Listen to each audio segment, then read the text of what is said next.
Lollipop দিয়েছে, lollipop lollipop দিল তো চুষে চুষে খেতে পারতাম, ললিপপও তো দেয় নাই।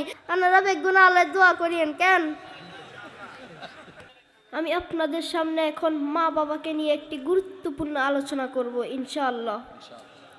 আমাদের দুনিয়ার জীবনে প্রধান অবলম্বন মা বাবা। পৃথিবীতে তাদের চেয়ে আপনজন আর কেউ নেই।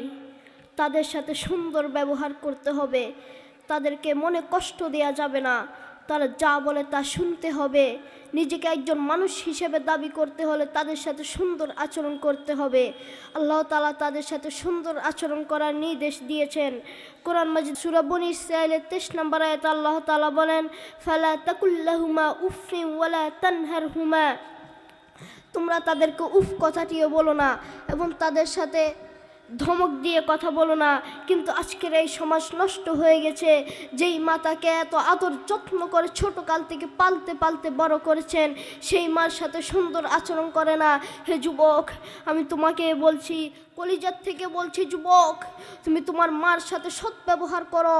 যেই মা তোমাকে ছোটকাল থেকে এত আদর যত্ন করে পালতে পালতে বড় করেছেন, সেই মার সাথে সৎ ব্যবহার করো। তুমি জানো তোমার মা কি জিনিস?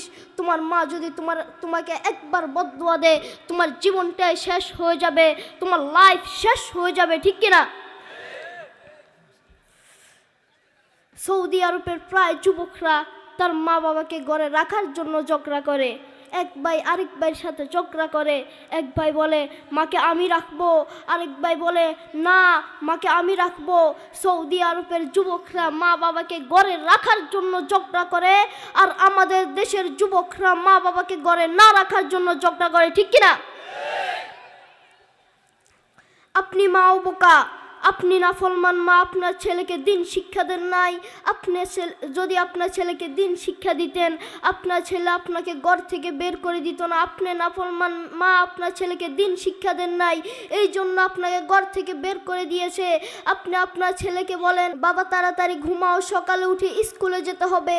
বাবা তাড়াতাড়ি ঘুমাও, সকালে অঙ্ক টিচার আসবে। বাবা তাড়াতাড়ি ঘুমাও, সকালে ইংরেজি টিচার আসবে। আপনি নাফরমান মা অঙ্কর কথা বললেন, আপনি নাফরমান মা ইংরেজির কথা বললেন। আপনি নাফরমান মা একবারও বলেন নাই বাবা তাড়াতাড়ি ঘুমাও, সকালে উঠে আল্লাহর কোরআন পড়তে হবে, ঠিক কিনা? এক পাগলা দোয়ার আয়োজন করছে। এক লোক তাকে জিজ্ঞেস করলো, ভাই আপনি কার জন্য দোয়ার আয়োজন করছেন?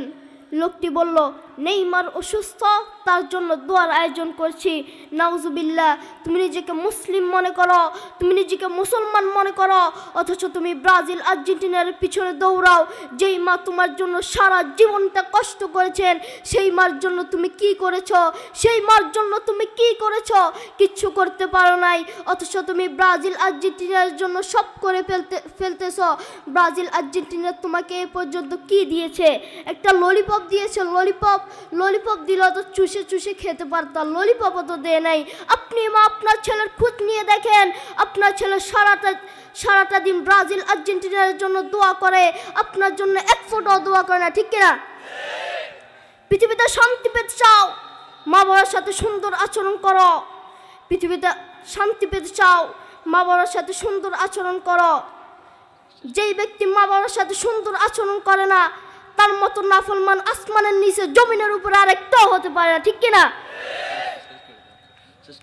তাই আমাদের উচিত মা বাবার সাথে সুন্দর আচরণ করা, মা বাবার সাথে খারাপ আচরণ না করা। আল্লাহ তাআলা আমাদের মা বাবার সাথে সুন্দর আচরণ করার তৌফিক দান করুন।